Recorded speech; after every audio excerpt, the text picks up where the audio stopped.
الرجيم بسم الله الرحمن الرحيم إن الله وملائكته يصلون على النبي يا أيها الذين آمنوا صلوا عليه وسلموا تسليما اللهم صل على سيدنا محمد صلاة تنجينا بها من جميع الأهوال والآفات وتقضي لنا بها جميع الحاجات وتطهرنا بها من جميع السيئات وترفعنا بها عندك أعلى الدرجات وتبلغنا بها أقصى الغايات اللهم صل على سيدنا محمد وعلى آل سيدنا محمد وبارك وسلم بزرگان محترم مکرم حاضرین و سامعین، یہاں تشریف فرما علماء کرام، حفاظ عظام، آپ نے ابھی سنا ہے کہ آج کی یہ محفل خطب وقت عالم ربانی، مجدد زمانہ، عارف باللہ، عاشق رسول اللہ، امام محمد انوار اللہ فاروقی بانی جامع نظامیہ علیہ رحمت والرضوان کی یاد میں منعقد کیا گیا ہے، کیونکہ یہ حضرت کے عرس پاک کا مہینہ ہے۔ 29 جمادی الاولیٰ یہ حضرت کے عرس شریف کی تاریخ ہے۔ اس مناسبت سے آج کی یہ مجلس سجائی گئی ہے تاکہ ہم اپنے اس محسن کا، اپنے اس بزرگ کا تذکرہ سنیں اور ان کی خدمات کو جانیں، اور انہوں نے کیا ہمیں درس دیا، کیا پیغام دیا، وہ کون تھے اور کیا کر گئے، یہ سننے اور سنانے کے لیے ہم یہاں جمع ہیں۔ میرے بزرگوں اور دوستوں، یوں تو دنیا میں بہت سے لوگ آتے ہیں جاتے ہیں، لیکن بعض شخصیتیں ایسی ہوتی ہیں کہ اللہ تعالیٰ ایک خاص مقصد کے لیے انہیں پیدا کرتا ہے، اور وہ اس تھوڑے سے وقت میں ایسے کام کر کے چلے جاتے ہیں کہ ہزاروں آدمی مل کر بھی وہ کام نہیں کر سکتے، اللہ تعالیٰ تنہا ایک شخص سے وہ کام لے لیتا ہے۔ یہ اللہ کا فضل ہے، یہ اس کی مرضی ہے، وہ چن لیتا ہے اپنے بندوں میں سے جس کو چاہتا ہے۔ انہی میں سے ایک عظیم المرتبت ہستی حضرت شیخ الاسلام امام محمد انوار اللہ فاروقی بانی جامع نظامیہ علیہ رحمت والرضوان کی ہے، کہ جن کو خالق کائنات نے اپنے دین کے لیے چن لیا تھا، جن کو حضور علیہ السلام نے اپنی شریعت کی حفاظت کے لیے، مسلک اہل سنت کی حفاظت کے لیے بارگاہ رسول سے جو منتخب ہوئے، اس ذات کا نام حضرت شیخ الاسلام ہے۔ شیخ الاسلام نے جو کتابیں لکھی ہیں، جو انہوں نے علوم کے دریا بہائے ہیں، اس کی ایک ایک کتاب اور اس کتاب کی ایک ایک سطر کا، اس کی اہمیت کا ہم اس بات سے اندازہ لگا سکتے ہیں کہ آج بھی وہ خط ہمارے پاس موجود ہے، وہ خط ہمارے پاس محفوظ ہے، کہ حضرت شیخ الاسلام نے اس زمانے میں جب کہ قادیانیت کا فتنہ اٹھ رہا تھا، مرزا غلام احمد قادیانی نے نبوت کا جھوٹا دعویٰ کیا، اور اس کا چونکہ اس کو انگریزوں کی سرپرستی حاصل تھی، دولت کی کوئی کمی نہیں تھی، تو اس کا وہ فتنہ ہندوستان اور ہندوستان کے باہر جب پھیلتا جا رہا تھا،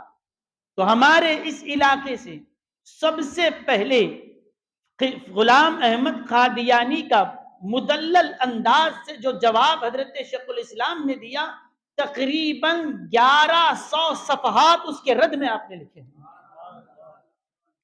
1000 سے زائد صفحات غلام احمد قادیانی کا ایسا رد کیا۔ اس کے بعد اور علاقوں سے بھی لوگوں نے کتابیں لکھی،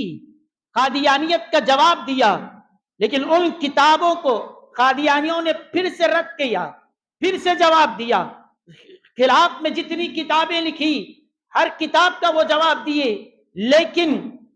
اس زمانے سے لے کر آج تک تقریباً 150 سال کا وقفہ بیت چکا ہے، 125 سال کا وقفہ بیت چکا ہے۔ اس زمانے سے لے کر آج تک حضرت شیخ الاسلام نے جو قادیانیوں کا رد کیا، پوری دنیا قادیانیت کے لیے وہ چیلنج ہے، آج تک کسی نے اس کا جواب نہیں دیا۔ اور وہ ایک کتاب جو قادیانیوں کے رد میں لکھی تھی، کسی کو ہاتھ لگی، وہ لے کر یہاں سے شمالی ہند کی طرف وہ کتاب جب گئی، تو کسی کے پاس کے ذریعے ہوتے ہوئے وہ کتاب اعلیٰ حضرت امام احمد رضا خان فاضل بریلوی تک پہنچی علیہ رحمۃ اللہ۔ اعلیٰ حضرت نے اس کتاب کو دیکھا، 1 صفحہ 2 صفحے پڑھے، اس کے بعد کہا کہ جب 1-2 صفحے پڑھے تو پڑھ کر دیکھا کہ یہ جو کتاب ہے قلم کی سیاہی سے نہیں، مصطفیٰ کی توجہ سے لکھی گئی ہے۔ ہمارے حیدرآباد دکن کی ایک عظیم المرتبہ شخصیت، ایک عظیم روحانی پیشوا جو حضرت سیدنا امام حسین کی اولاد میں، آپ ہی کے علاقے مراد نگر کے علاقے کی وہ شخصیت ہیں، حضرت سید الادباء سیدنا ابراہیم ادیب رحمت اللہ علیہ کے صاحبزادے صدر الشیوخ مولانا سید طاہر رضوی رحمت اللہ علیہ، وہ فرمایا کرتے تھے، میاں ہم نے شیخ الاسلام کی کتابوں کو دیکھا ہے، ہر حرف پڑھا ہے، ایسا محسوس ہوتا ہے کہ کون کہہ رہا ہے، وہ جس کی رگوں میں مولا علی کا خون دوڑ رہا ہے۔ انہوں نے کہا کہ جو ایک حسینی شہزادے ہیں، انہوں نے کہا جو ایک شریعت کے پیشوا بھی ہیں، جو ایک طریقت کے رہنما بھی ہیں، وہ کہتے ہیں کہ میں نے شیخ الاسلام کی تحریر کو پڑھا، کتابوں کا مطالعہ کیا، ایسا محسوس ہو رہا تھا کہ جس وقت حضرت نے یہ کتاب لکھی ہے، انوار اللہ لکھ رہے تھے، رسول اللہ لکھا رہے تھے، وہ لکھا رہے تھے، یہ لکھ رہے تھے، ایسا انداز تھا۔ وہی انداز جب اعلیٰ حضرت نے دیکھا تو پڑھتے رہے۔ اس کے بعد کوئی حضرت سے ملاقات کے لیے آئے، ان کے کوئی دوست تھے اعلیٰ حضرت کے، ملاقات کے لیے آئے، وہ اپنے کام سے آئے تھے، اپنی کسی حاجت کی وجہ سے آئے تھے، لیکن ان کی بات سننے کے بعد حضرت نے فرمایا، میاں آج ایک عجیب و غریب قسم کی کتاب میں نے دیکھی ہے، حیدرآباد کے ایک فاضل علامہ امام انوار اللہ فاروقی کی میں نے کتاب دیکھی ہے۔ اب وہ کتاب کی جب تعریف کر رہے تھے، تعریف کرتے جا رہے ہیں، تو وہ صاحب آئے تھے خالی ہاتھ، اب جا رہے ہیں، اعلیٰ حضرت سے کہا، حضرت جتنی تعریف آپ نے اس کتاب کی ہے، اب میں خالی ہاتھ نہیں جاؤں گا، وہ کتاب مجھے دے دیجیے، میں لے جانا چاہتا ہوں۔ حضرت کے پاس سے لے کے چلے گئے، کتاب لے لی اور چلے گئے۔ اب اس کے بعد اب مانگا ہے، جب مانگا ہے تو دے دیا۔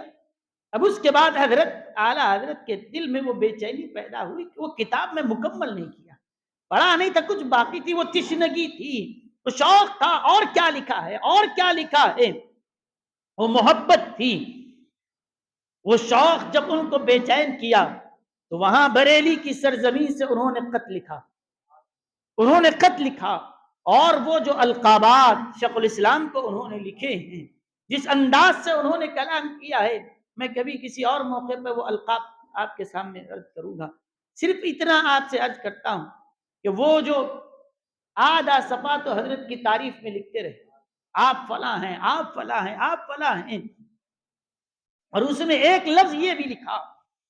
اس فقیر کے دل میں، اعلیٰ حضرت فرماتے ہیں کہ اس فقیر کے دل میں اللہ نے آپ کی محبت ڈالی ہے، میرے دل میں آپ کی محبت ہے۔ اور کیوں محبت ہے؟ فرماتے ہیں کہ میں اس لیے آپ سے محبت کرتا ہوں کیونکہ میں حضرت پیران پیر غوث اعظم دستگیر کی بارگاہ کا ایک ادنا غلام ہوں، اور غوث اعظم کے دربار میں جو قبولیت آپ کو حاصل ہے میں اس کو جانتا ہوں۔ مجھے پتا ہے کہ سرکار پیران پیر پر آپ پر کتنا بڑا کرم ہے، حضرت غوث اعظم کے آپ کتنے بڑے چہیتے ہیں، آپ حضرت غوث اعظم کے منظور نظر ہیں، اور اسی غوث کی بارگاہ کا میں ایک ادنا غلام ہوں، اس لحاظ سے آپ سے میں محبت کرتا ہوں، آپ سے مجھے الفت ہے۔ اس کے بعد یہ جو تعریف کی ہے وہ خط پڑھنے کے قابل ہے۔ اس کے بعد اخیر میں لکھا، حضرت آپ کی ایک کتاب میرے پاس آئی تھی، پڑھا تھا میں، لیکن کسی کے سامنے تعریف کی تو وہ صاحب لے کر چلے گئے۔ اب میں یہ چاہتا ہوں، وہ ایک کتاب پڑھا ہوں، شوق ہے کہ پوری کتابیں جتنی آپ کی ہیں پوری مجھے بھیجاؤ، میں پڑھنا چاہتا ہوں، جتنی آپ کی کتابیں ہیں مجھے بھیجا دیجیے۔ اب دیکھو اتنا بڑا وقت کے اعلیٰ حضرت ہیں، وہ خط لکھ کر کہیں کہ مجھے آپ کی کتاب چاہیے۔ اور دیکھیں ہم زمانہ جو بزرگ ہوتے ہیں وہ بھی اسی دور کے ہیں، یہ بھی اسی دور کے، تو جب ہم زمانہ لوگوں سے کیا کہتے، بھائی آپ کی کتاب ہے تو مجھے دے دیجیے، میں پڑھ کے دوں گا، اس طرح کہا جاتا ہے، لیکن کہا کہ مجھے شوق ہے کہ میں آپ کی پوری کتابیں پڑھوں، مجھے بھجائی۔ اس کے بعد یہ لکھتے ہیں کہ حضرت اور ایسے ہی رہی آپ کی جتنی کتابیں ہیں اس کی قیمت کیا ہے مجھے اطلاع دیجئے، میں پوری کتابوں کی قیمت روانہ کرتا ہوں، قیمت دے کر میں کتاب خریدنا چاہتا ہوں، قیمت دوں گا، اور اس کے بعد آپ مجھے کتابیں پوری عنایت فرمائیں۔ یہ محبت ہے کس کی؟ حضرت اعلیٰ حضرت امام احمد رضا خان قادری بریلوی علیہ رحمت و رضوان کی۔ اب دیکھیے حضرت شیخ الاسلام کا مقام و مرتبہ کیا ہے، اعلیٰ حضرت نے بیان فرمایا ہے، کس طرح سے انہوں نے تکریم اور عظمت کے کلمات آپ کے حق میں استعمال فرمائے۔ اس کے بعد دیکھیے آپ حضرت شیخ الاسلام علیہ رحمت و رضوان نے جو کتابیں لکھی ہے، ایک ایک حرف، ایک ایک سطر اس کا عشق رسول میں، محبت مصطفیٰ میں ڈوبا ہوا ہے، ہر ایک کلمہ حضور کی محبت کی طرف دعوت دے رہا ہے، حضور کے عشق کی طرف بلا رہا ہے۔ میرے بزرگوں اور دوستوں، اس طرح کی شخصیتیں ہوتی ہیں کہ جن کو اللہ تعالی اپنے دین کی خدمت کے لیے چن لیتا ہے، وہ اٹھائے جاتے ہیں، اور اللہ تعالیٰ نے اس شخصیت کو چنا تو حضرت سیدنا عمر بن خطاب فاروق اعظم رضی اللہ تعالی عنہ کی اولاد میں سے اللہ نے چنا ہے، ان کی نسل سے اٹھائے گئے۔ آپ حضرت سیدنا عمر بن خطاب رضی اللہ تعالی عنہ کے 40ویں شہزادے ہوتے ہیں، ان کی اولاد میں ہیں، اور پھر یہی رہی آپ کا جو خانوادہ ہے، آپ کی والدہ ماجدہ، آپ کی امی جان کا سلسلہ نسب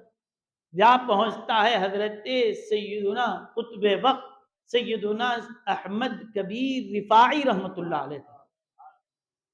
تو ننیال حضرت سیدنا امام احمد کبیر رفاعی کے خاندان سے تعلق رکھنے والا، اور ددیال آپ کا کیسے کیسے اس خاندان میں اللہ تعالیٰ نے پھول کھلائے ہیں۔ اس حضرت شیخ الاسلام کا خاندان وہ ہے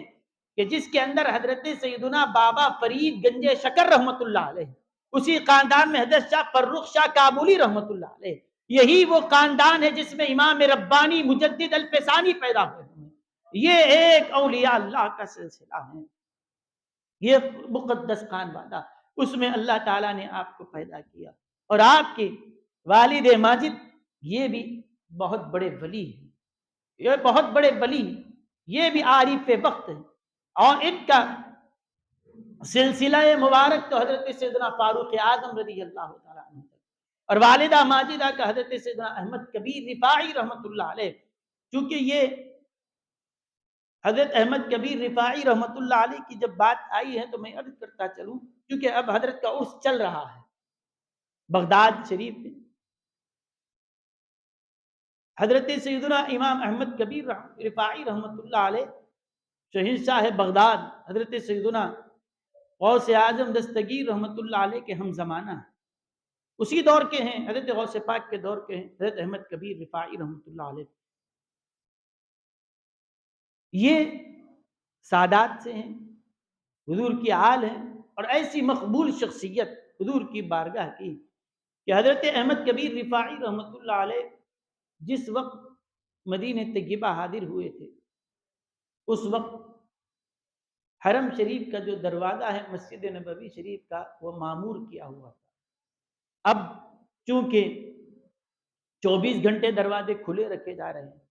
پہلے ایسا نہیں ہوتا تھا، عشاء کی نماز کے بعد کچھ وقت تک کھلا رہتا تھا، اس کے بعد دروازے معمور کر دیے جاتے تھے، پھر تہجد کے وقت پھر کھولے جاتے تھے۔ تو اب یہ اپنے علاقے سے نکل کر جب پہنچے تو دروازہ معمور ہو چکا تھا۔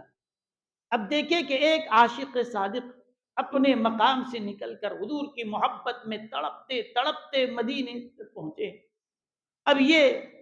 آزمائش بھی ویسی ہوتی ہے اس شاخ کے ساتھ، جو جتنی محبت والا ہوتا ہے اس کے ساتھ آزمائشیں بھی ویسی ہوتی ہیں۔ وہ تڑپتے ہوئے جب آئے حضور کے دربار میں حاضری دینے کے لیے، وقت ایسا ہے کہ دروازہ معمور ہے، تڑپتے ہوئے، یہ ان کے دلوں کی حالت ایسی کہ جس طرح سے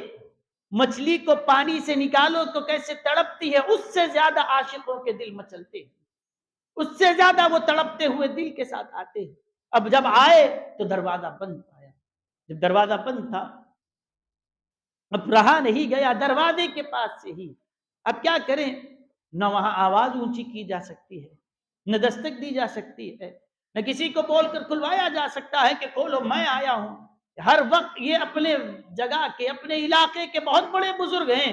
صرف اطلاع پہنچ مل جائے کہ فلاں آئے ہیں تو دروازے شاید کھول دیے جائیں، لیکن نہیں، وہ جاتے تھے تو اپنا رعب اور اپنا دبدبہ دکھاتے ہوئے نہیں، ایک غلام کی حیثیت سے سر جھکاتے ہوئے جاتے ہیں ادب کے ساتھ۔ لیکن جب وہاں دروازے پر کھڑے رہے، اسی دروازے سے پاس کھڑے ہو کر ادب سے عرض کیا، السلام علیکم یا جدی، اے میرے نانا جان آپ پر سلام ہو۔ جب یہ کہا، وہ تو ہیں مسجد کے باہر کھڑے ہوئے، دروازے کے اس پار کھڑے تھے، تو اس وقت قبر اطہر سے آواز آئی، وعلیک السلام یا ابنی، اے میرے شہزادے تجھ پر سلام ہو کہا۔ جیسے ہی یہ آواز آئی، دروازے پر تو تالا ڈلا ہوا تھا، حضور نے فرمایا میرے بیٹے آ جا اندر، آواز آنا تھا، تالا خود بخود ٹوٹ گیا، دروازہ کھل گیا، حضرت احمد کبیر رفاعی مصطفیٰ کی بارگاہ میں کوئی کھولنے والا نہیں تھا۔ اس طرح وہ حاضر ہوئے، بلائے جا رہے ہیں، سلام کا جواب بھی دیا جا رہا ہے۔ جب گئے اسی محبت کے ساتھ انہوں نے اشعار پڑھے، ان اشعار میں یہ بھی تھا کہ فی حالت البعد روحی کنت ارسلھا، یا رسول اللہ اپنے علاقے میں تھا، اپنے مقام پر تھا، تو حضور ہر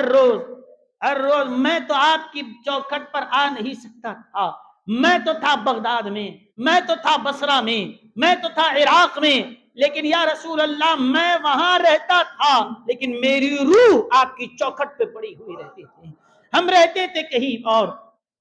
کہ مومن رہتا کہیں اور ہے لیکن اس کا دل مدینے میں ہوتا ہے، ہماری توجہ یہاں، ہمارا دل یہاں، ہماری محبتوں کے نذرانے آپ کی چوکھٹ پر۔ کہنے لگے یا رسول اللہ دور تھا تو میری روح کو بھیجتا تھا، جہاں وہاں میں رہتا تھا میری روح آتی تھی، اور روح جب آتی ہے تو کون اس کو روکے؟ روح کو کون روکنے والا ہے؟ کوئی کون سا متوع روکے گا؟ کون سے شرطی اس کو روکے گا؟ میری روح آتی تھی تو حضور آ کر سیدھا آپ کی چوکھٹ کا بوسہ لیتی تھی، اس کے بعد میرے پاس آتی فی حالت البعد روحی کنت ارسلھا، حضور میں وہاں رہتا تھا، میرا دل آپ کے قدموں میں بھیجتا تھا، میں وہاں رہتا تھا، میری روح آپ کے پاس آیا کرتی تھی. لیکن حضور آج آج یہ وہ دن ہے، اللہ وہ دن بھی لایا ہے. آج صرف روح نہیں، آج جسم بھی آیا ہے، روح بھی آئی ہے، آج دل بھی آیا ہے، دل والا بھی آیا ہے. آج یہ غلام آپ کے در پر حاضر ہے حضور. یہ دل بھی لایا، یہ جگر بھی لایا، یہ آنکھیں بھی ہے، یہ سر بھی ہے، یہ گناہگار سراپا آپ کے دربار میں حاضر ہے حضور. روح آتی تھی، چوکھٹ کو چومتی تھی، آج جسم کے ساتھ آیا ہوں، چوکھٹ نہیں آپ کا ہاتھ چوم کر جاؤں گا. معروضہ دیکھو انداز تو دیکھو حضور آج آپ کا. کیونکہ کوئی کسی بزرگ سے ہم ملاقات کرتے ہیں، بڑے شخصیت سے ملتے ہیں تو سلام کر کے مصافحہ کر کے ہاتھ چوم لیتے ہیں. حضور اب میں آیا ہوں، یہاں حاضر ہوا ہوں تو حضور جیسے آپ اپنے صحابہ سے مصافحہ کیا کرتے تھے اس زمانے میں، جیسے وہ ہاتھ چومنے کی وہ سعادت حاصل کرتے تھے، حضور میں آیا ہوں. بس آپ یہ خواہش یہ ہے فَمْدُدْ يَمِينَكَ کئی تحوا بہا شفتی. حضور آپ اپنا ہاتھ آگے بڑھائیے، میں اس کو چومنا چاہتا ہوں، میں اس کو چومنا چاہتا ہوں. یہ اشعار کہے تو اس وقت جتنے زائرین وہاں مسجد شریف کے اندر موجود تھے، کرم تو ایک پر ہوا تھا لیکن ان کے صدقے میں سبوں نے دیکھا کہ حضور کی قبر اطہر سے آپ کا مبارک ہاتھ باہر آیا. حضرت احمد کبیر رفاعی آگے بڑھے، حضور کے ہاتھ کو چوما، اس کے بعد آپ کا قبر اطہر کے اندر پھر ہاتھ واپس چلا ہے. نعرہ رسالت، نعرہ رسالت، علماء جامعہ نظامیہ، فیضان شیخ الاسلام، فیضان شیخ الاسلام. اور کب ہے؟ حضور صلی اللہ علیہ وسلم کے وصال مبارک کے تقریباً 500 سال کے بعد کا یہ واقعہ ہے. 500 سال کے بعد کا یہ واقعہ ہے. اور قبر اطہر سے جو ہاتھ نکلا، ایک آدمی ہو، دو آدمی ہو نہیں، جتنا مجمع تھا سبوں نے دیکھا. اور اس وقت جو لوگ وہاں موجود تھے اس میں پیران پیر غوث اعظم دستگیر بھی تھے، جنہوں نے وہاں پر اس وقت حضور کے دست اقدس کو دیکھا. اور سلسلہ رفاعیہ کے بعد حضرات کی کتابوں میں نے دیکھا کہ انہوں نے اس دن کو بھی لکھا، تاریخ کو بھی لکھا جس تاریخ کو انہوں نے حضور کے ہاتھ کا بوسہ لیا ہے. یہ مشہور ہے، یہ کرامت امام احمد کبیر رفاعی کی یہ کرامت مشہور ہے، مشہور ہے. اسی سلسلہ میں ہمارے پاس حضرت امام احمد کبیر رفاعی رحمۃ اللہ علیہ کا سلسلہ بھی یہاں ہمارے علاقے میں پہنچا، پھیلا. نائب رسول حضرت خواجہ رحمت اللہ سے جو رحمت آباد شریف میں ہیں، وہ بھی حضرت احمد کبیر رفاعی کے سلسلے میں. مہاراشٹرا کے اندر حضرت سانگڑے سلطان رحمت اللہ علیہ وہ بھی اس کی سلسلے کے. خادی پیٹ میں جو درگاہ شریف ہے حضرت افضل بیابانی رحمت اللہ علیہ وہ بھی اسی سلسلے کے ہیں. یہ پورا فیض حضرت احمد کبیر رفاعی رحمت اللہ علیہ. تو جو اس قدر کے بیداری کی حالت میں حضور علیہ الصلوۃ والسلام کے ہاتھ کو جنہوں نے دیکھا بھی ہے، ہاتھ کو پکڑا بھی ہے، ہاتھ کو چوما بھی ہے، اور انہی کے وہ نانا جان ہوتے ہیں ہمارے شیخ الاسلام بانی جامعہ کے. اور والد ماجد کا جو سلسلہ ہے وہ تو حضرت فاروق اعظم رضی اللہ عنہ، ان کے بارے میں تو سب جانتے ہیں. اور یہ کہ اس طرح سے اب وہ آپ کی والدہ ماجدہ، تو دیکھیں جو عشق و محبت والے ہوتے ہیں ان کے لیے آزمائشیں بھی ہوتی ہے. حضرت شیخ الاسلام کی والدہ ماجدہ ہے اتنی اونچی خاندان کی، لیکن اب آزمائش اللہ کی طرف سے ہے کہ کوئی اولاد ہی نہیں ہے، اولاد ہی نہیں ہے. اب جب اولاد نہیں ہوئی تو جتنا وقت انتظار کا تھا کر رہی ہے، اب ہوگی تب ہوگی، اب ہوگی تب ہوگی، لیکن کوئی اولاد ہے ہی نہیں. ناندیڑ میں ایک مجذوب بزرگ رہتے تھے، حضرت یتیم شاہ صاحب مجذوب رحمۃ اللہ علیہ. آج بھی ان کا مزار شریف موجود ہے، لوگ زیارت کرتے ہیں ناندیڑ میں. وہ حضرت یتیم شاہ صاحب کے پاس کچھ میوہ لے کر حضرت شیخ الاسلام کی والدہ نے ان کے پاس بھیجایا. اور بھیجا کر فرمایا کہ ایک حلوہ بھیجا کہ حضرت تو یہ میوہ پیش کرو، نذرانہ پیش کرو، اور اس کے بعد حضرت سے یہ پوچھو کہ میری قسمت میں اللہ نے اولاد رکھی ہے یا نہیں رکھی ہے، بس اتنا کہہ دو۔ مطلب یہ کہ حضرت شیخ الاسلام کی والدہ ماجدہ نے یہ عقیدہ بھی سمجھایا کہ اللہ کے خود مقرب بندے ایسے بھی ہوتے ہیں جو نظر اٹھاتے ہیں تو لوح محفوظ میں لکھی ہوئی تقدیر کو پڑھ لیتے ہیں۔ کس کی نصیب میں اولاد ہے یا نہیں ہے یہ اللہ تعالیٰ ان کو دکھا دیتا ہے، ان کو نظر آتا ہے کہ اللہ تعالیٰ، کیونکہ حضور علیہ السلام نے فرمایا اللہ کے کچھ ایسے بندے ہوتے ہیں کہ اللہ جب ان کو اپنا مقرب بنا لیتا ہے، آنکھ ان کی ہوتی ہے لیکن قدرت اللہ کی ہوتی ہے۔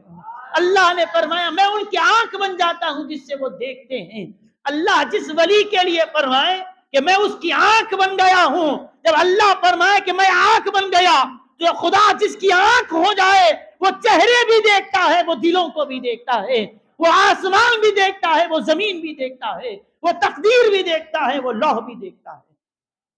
کیونکہ اللہ فرماتا میں اس کی آنکھ ہو گیا، اور کیا چاہیے؟ اللہ فرمائے میں اس کی آنکھ بن گیا تو پھر اب کون سی چیز اس سے چھپ کر رہ سکتی ہے؟ تو وہ دیکھ لیتے ہیں۔ تو اس ولی نے دیکھ کر فرمایا کہ اولاد اب تک نہیں ہوئی، ٹھیک ہے، نہیں، اللہ تعالی نے تمہارے نصیب میں اولاد رکھی ہے، تم پوچھتی ہو اولاد ہوگی یا نہیں ہوگی، سنو اولاد بھی ہوگی، ایک عالم باعمل بیٹا اللہ تمہیں عطا فرمائے گا۔ بشارت ہوئی، اب ادھر بشارت ہوئی، اس کے بعد آثار حمل ظاہر ہوئے۔ اب جس وقت حضرت شیخ الاسلام اپنی والدہ کے پیٹ میں آئے، آپ دیکھیے ابھی عالم بننا دنیا میں آنے کے بعد، پڑھنا بعد میں، مدرسہ بعد میں، کتابیں بعد میں، یہ سب بعد میں ہو جانے والی چیزیں ہیں، لیکن اللہ تعالی کچھ بندے ایسے ہوتے ہیں اس کے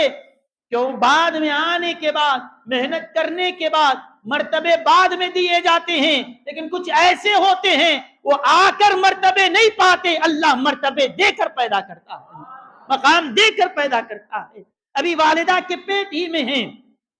آپ کی والدہ ماجدہ، وہ کون ہیں؟ حضرت شاہ احمد کبیر رفاعی کی شہزادی ہیں۔ وہ فرماتی ہیں کہ میں نے ایک رات اللہ کے رسول صلی اللہ علیہ وسلم کو خواب میں دیکھا، حضور موجود ہیں، اور حضور علیہ السلام کو خواب میں کوئی دیکھا، یہ بہت بڑی سعادت ہے۔ جس حال میں بھی حضور کو دیکھو، حضور کو چلتے ہوئے دیکھو، بیٹھتے ہوئے دیکھو، آتے ہوئے دیکھے، جاتے ہوئے دیکھے، مسکراتے ہوئے دیکھے، جس حال میں حضور کو دیکھے سعادت ہے۔ لیکن حضور کو دیکھا بھی تو اس حال میں کہ حضور کے ہاتھ میں قرآن کریم ہے اور حضور قرآن کی تلاوت کرتے جا رہے ہیں، حضور بھی رسول اللہ کو بھی دیکھ رہے ہیں، اور اس حال میں کہ رسول اللہ ہیں جو کتاب اللہ پڑھتے جا رہے ہیں، قرآن کی تلاوت کرتے جا رہے ہیں۔ اب کیا اس پاک بی بی کے نصیب ہیں کہ حضور کا چہرہ بھی دیکھ رہی ہے اور حضور کا قرآن پڑھنا بھی سن رہی ہے، حضور کی تلاوت بھی سنتی جا رہی ہے۔ جب یہ خواب میں دیکھا کہ حضور آ کر قرآن پڑھ رہے ہیں، قرآن کی تلاوت ہو رہی ہے، اس کے بعد جب اٹھے تو اس وقت جو اولیاء کرام تھے، جو علماء تھے، ان کے پاس یہ بول بھی جایا کہ ایک خواب میں نے دیکھا ہے، ایک خواب میں نے دیکھا ہے کہ حضور کو دیکھ رہی ہوں کہ آپ قرآن پڑھ کے سنا رہے ہیں، حضور کی تلاوت میں نے سنی ہے، اس کی تعبیر کیا ہے؟ صحابہ نے، سارے علماء نے،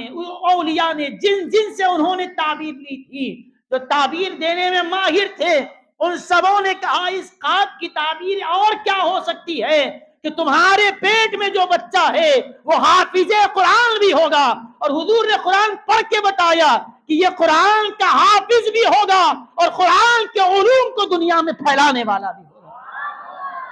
یہ جامع نظامیہ ایسے ہی قائم نہیں ہو گیا، یہ ادارے ایسے ہی وجود میں نہیں آئے، یہ تفسیر کی کتابیں ایسے ہی لکھی نہیں گئی، یہ علماء ایسے ہی قرآن کی تشریح نہیں کر رہے ہیں، ارے ہماری زبان بعد میں کھلی، مصطفیٰ نے پہلے بشارتیں دی ہے، یہ جامعہ بعد میں قائم ہوا، یہ تفسیر بعد میں پڑھائی گئی ہے، پہلے صاحب قرآن نے قرآن پڑھ کے بتایا یہ جو آ رہا ہے میں نے اس کو قرآن کا علوم دیا ہے، میری بارگاہ سے فیض لے کر آ رہا ہے۔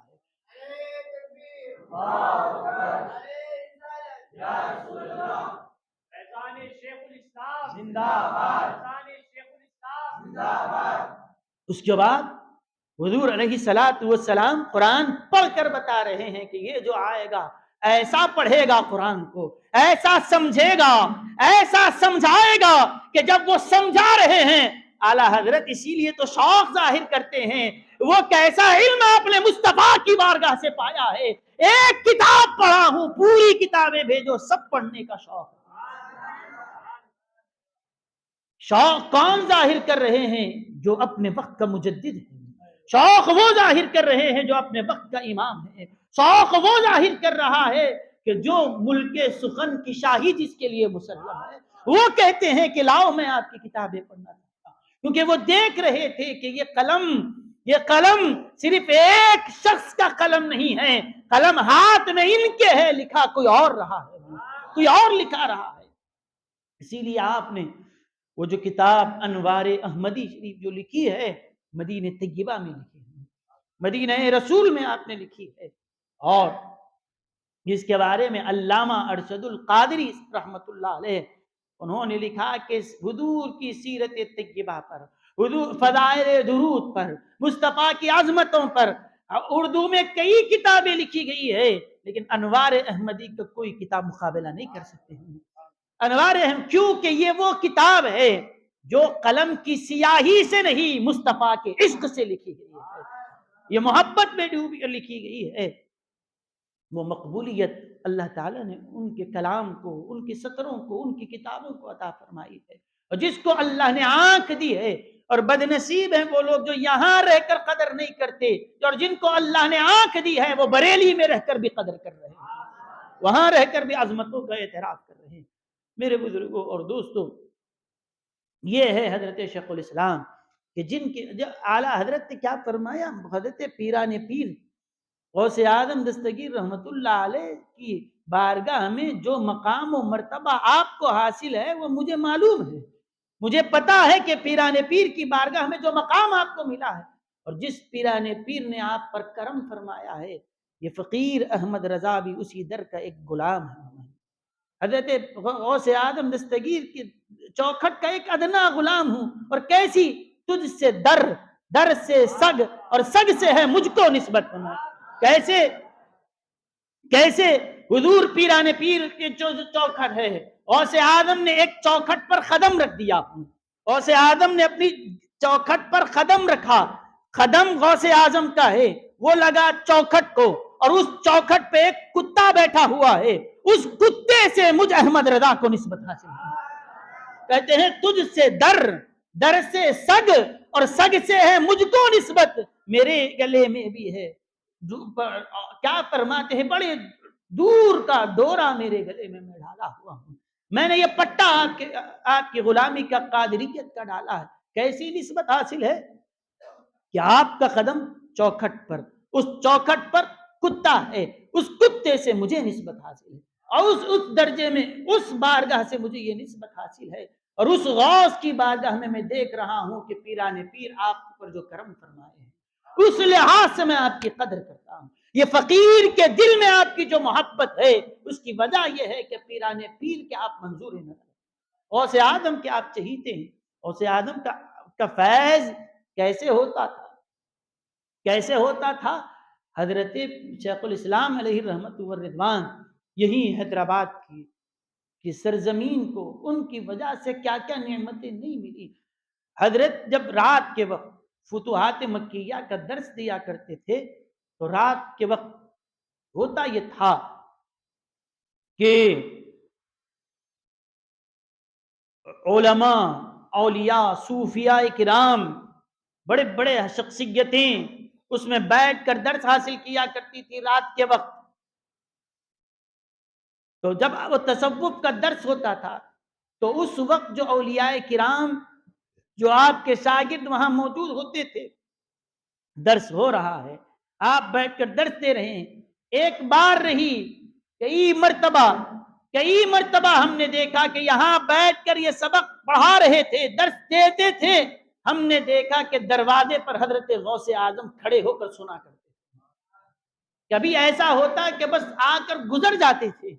کبھی آ کر وہاں پر کھڑے ہو کر سنتے تھے کہ جس کو میں نے اپنا فیض دیا ہے وہ اپنا فیض کیسا لٹا رہا ہے، یہ قادریت کا فیض کو کیسے بانٹ رہا ہے۔ تو گویا شیخ الاسلام جب درس دیا کرتے تھے، غوث اعظم رحمت اللہ علیہ کھڑے ہو کر سنتے تھے اور سن کر آپ کے درس پر اپنی قبولیت کی مہر لگایا کرتے تھے۔ یہ سند ہے ہمارے لیے، ہمارے درس کے لیے سند ہے، ہماری کتابوں پر سند ہے۔ حضرت پیران پیر غوث اعظم دستگیر کہ آپ کھڑے ہو کر سنتے تھے۔ آج ہماری در و دیوار پر ہمیں ناز اس لیے ہے کہ وہی در و دیوار ہیں جہاں پیران پیر کی سواری آئی ہے، جہاں رسول اعظم کی سواری آئی ہے۔ جاؤ مصری گنج میں آرام فرما بزرگ ہیں حضرت سیدنا یحییٰ پاچا صاحب قبلہ رحمۃ اللہ علیہ، 29 تاریخ کو وہ ان کے پاس جو مریدین حاضر ہوتے تھے، فاتحہ ذکر وغیرہ ہوتا تھا، اچانک بیٹھے بیٹھے اٹھ گئے، مراقبے میں تھے، آنکھ بند تھی، اٹھا انا للہ و انا الیہ راجعون پڑھا۔ مریدین جو تھے، مریدین نے کہا حضرت اچانک ذکر کرتے کرتے انا للہ و انا الیہ راجعون کیوں پڑھ رہے ہیں؟ حضرت نے فرمایا کہ ابھی ابھی حضرت مولانا امام انوار اللہ فاروقی کا وصال ہو چکا ہے۔ حضرت مریداں پوچھے حضرت آپ کو کون اطلاع دیے؟ ابھی کوئی آ کے کوئی بولے تو نہیں، اور اس زمانے میں کوئی فون تو نہیں تھا کہ کال آیا ہوگا، آج سے اتنا عرصہ بیت چکا ہے، کوئی ترقیات جب کہ تھی نہیں۔ تو پوچھا حضرت آپ کو اطلاع کیسے پہنچی؟ کہا کہ مراقبے میں تھا، میں نے رسول اللہ صلی اللہ علیہ وسلم کا دیدار کیا اور حضور کو میں نے اس علاقے میں دیکھا، تو میں نے کہا یا رسول اللہ میرے ماں باپ آپ پر قربان، آپ یہاں تشریف لائے ہیں؟ کہا ہاں انوار اللہ کو لینے کے لیے آیا ہوں، تو ان کی روح نکلنے کا وقت آیا ہے، استقبال کے لیے اللہ کے حبیب علیہ السلام تشریف لائے ہیں۔ فرمایا ان کے انتقال کا وقت آیا ہے، ان کے انتقال کی خبر خود مجھے حضور نے دی ہے، کوئی آ کر اطلاع سنائے تو شاید سچ ہو یا جھوٹ ہو، کچھ ہو سکتا ہے۔ یہ آج وہ مرد قلندر دنیا سے گیا ہے، آج وہ عاشق رسول کا جنازہ اٹھ رہا ہے کہ جس کو لینے کے لیے مدینے کے تاجدار خود تشریف لائے ہیں۔ ہم اپنے علاقے کی ان شخصیتوں پر جتنا ناز کرے کم ہیں کہ کیسی کیسی شخصیتیں اللہ نے ہمارے علاقے میں پیدا فرمائی ہے، کس کا دامن سے اللہ نے ہمیں وابستہ کر کے رکھا ہے۔ ابھی یہ تو ان کی خدمات کیا ہیں، ان کے کارنامے کیا ہیں، یہ تو بہت ایک الگ موضوع ہے، ایک الگ ایک دنیا ہے، ایک الگ ایک جہاں ہے جو آپ نے ایک چھوڑا ہے۔ لیکن صرف عشق اور محبت کے حوالے سے میں نے یہ چند باتیں آپ کے سامنے رکھی کہ کیسی وارفتگی اور کیسا عشق اور کیسی محبت اللہ تعالیٰ نے ان کو عطا فرمائی تھی۔ اللہ تعالیٰ ہمیں حضرت کے فیض سے مالا مال فرمائے۔ ہمارے مولانا صاحب مجھ سے کہہ رہے تھے کہ دیکھیے یہ